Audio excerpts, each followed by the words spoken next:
Hello বন্ধুরা, high সবাইকে, শুভ Sunday. আজকে রবিবার। আমার বাড়ি হচ্ছে এই যে ভোলা মাছ, এই যে বসিয়ে দিয়েছি। তোমাদের বাড়ি কি হচ্ছে বলবে কমেন্ট বক্সে, ঠিক আছে? একদমই হালকা পাতলা একটা ঝোল, ভোলা মাছ পাতলা করে একদম আলু দিয়ে টমেটো দিয়ে ঝোল, তেল মশলা একদমই ছাড়া।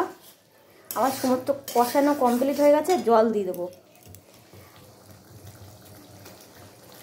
এইভাবে কেটে খেয়েছে বলবে।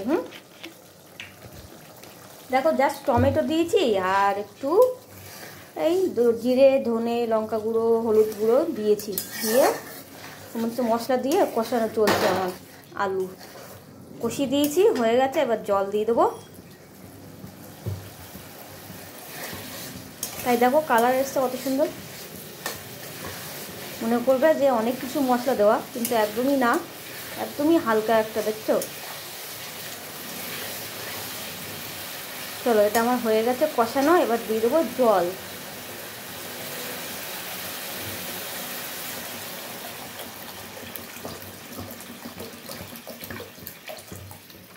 একটা পাতলা ঝোল করব আর কি, ফেলফেলে ঝোল একটা।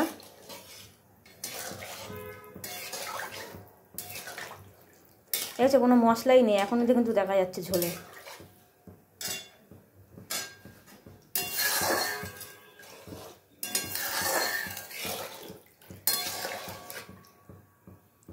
চলো আর একটু জল দেবো, অনেকটা মাছ তো।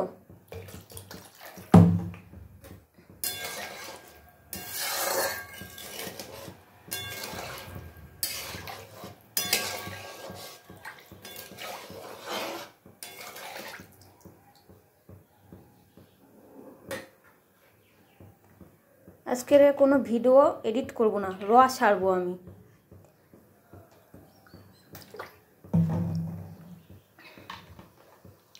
একটু কাট লাগাবো না ভিডিওতে। দেখো, এবার ঝোলটা ফুটে আসলে দিয়ে দেবো ভোলা মাছগুলো।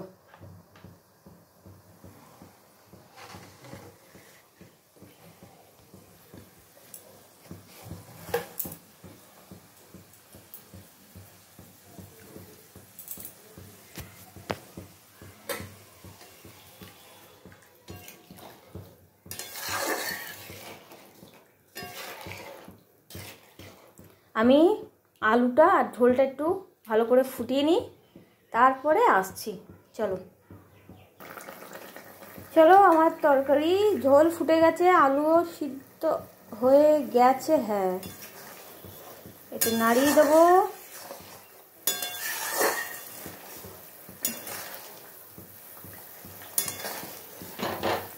আঁচ কমিয়ে দেবো, দিয়ে ভোলা মাছগুলো দিয়ে দেবো একটা একটা করে।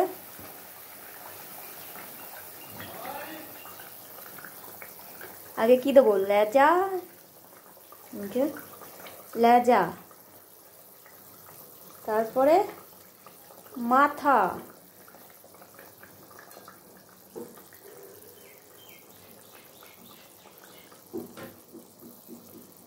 তারপরে দাগা না গাধা, দাগা না গাধা,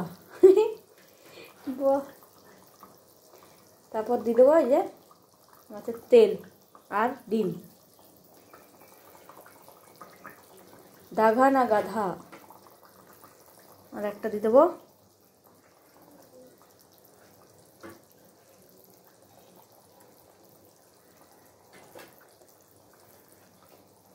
এইটাই দিলাম।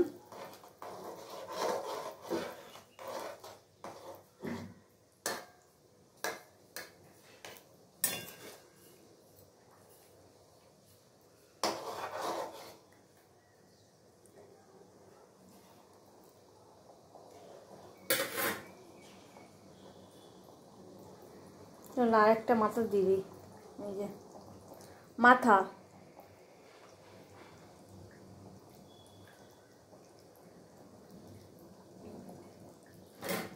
চলো আঁচটা বাড়িয়ে দেবো, দিয়ে টকবক টকবক করে ফুটে গেলে নামিয়ে দেবো।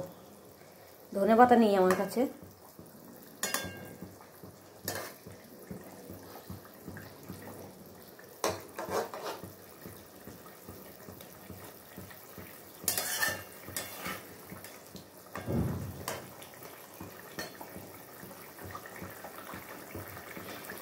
নতুন আলু তো একটু সিদ্ধ হতে টাইম লাগে। এই দেখো বন্ধুরা, এটা আমার হয়ে গেছে। আলু খুব ভালোভাবে সিদ্ধ হয়ে গেছে মাছের মধ্যে, মাছটাও খুব ভালোভাবে ঝোল ঢুকে গেছে। এই ঝোলটাই আমি রাখবো।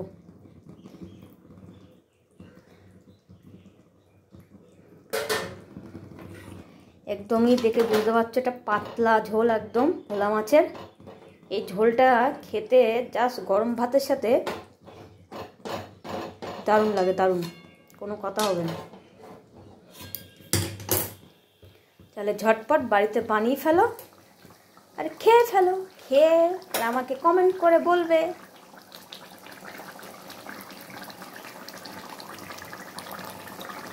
চলো